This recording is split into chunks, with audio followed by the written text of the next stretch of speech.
कुलमानलाई हटाउने, हर्केलाई तर्साउने, बालनलाई रोकाउने, भिजिट भिजामा दिनकै 50-50 लाख खाने, अनि पक्राउ नपर्ने, कारबाही नहुने यस्तो भ्रष्टहरूलाई 84मा पुरै साफ गरेर हटाउनु पर्छ। सत्यको बाटो एक दिन विजय अवश्य हुन्छ। ल दाजु सुरु गर्नु। म तपाईलाई एउटा प्रश्न गर्न चाहन्छु। केही काम छैन अरु? Good question. तपाईले 12 क्लास फेल भएपछि ब्याचलर पढ्न पाउँछ कि पाउँदैन? बाले त 10 फेल भएर नि पाउनुहुन्छ। 12 को कुरा गर्नुहुन्छ तपाई। हो त है।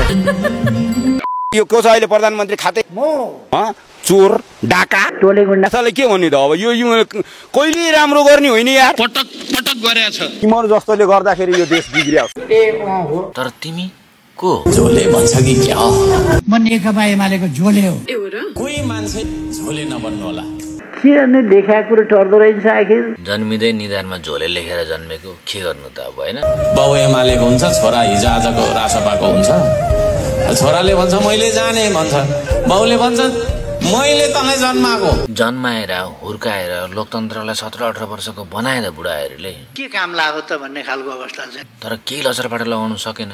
अब बुढाहरू साँच्चै बुढा भयो कि यो मान्दिन। अब छोराहरूले गर्छन्, छोराहरूले बनाउँछन् देश। 20 वर्ष जति अरु कसैले आश नगरे पनि हुन्छ। एकचोटि सोचिहेर्नु त तपाईँ, यदि रवि लामेछाने केपी बा भएको भए के गर्थ्यो होला? क्या किन भन्या थियो? किन सोध्या? जिज्ञासा के गर्थ्यो होला, कस्तो गर्थ्यो होला केपी बाले भन्ने एउटा जिज्ञासा। सोध्नु पनि नपाउने नि, सोध्नै होइन नि, नसोध्नु पर्ने कुरा अब सोधिहालियो।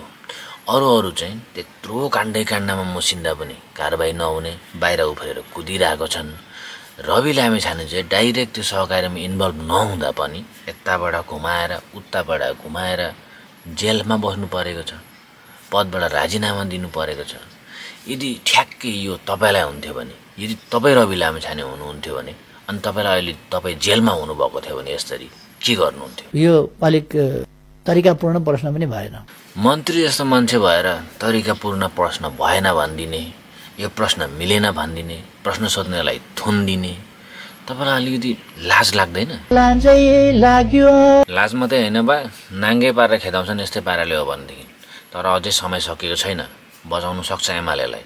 साँच्चै एमालेलाई बचाउने हो भनेदेखि अब रहेको समयमा भ्रष्टाचारीहरू जतिलाई आफ्नो पार्टीको होस् कि अर्कोको पार्टीको होस् कि ठुलो होस् कि सानो होस्, सबलाई समाएर कारबाही गर्नु सुरु गर्नुहोस्। म गर्दिन, अरूलाई पनि गर्न दिन्न। शाबास बेटा।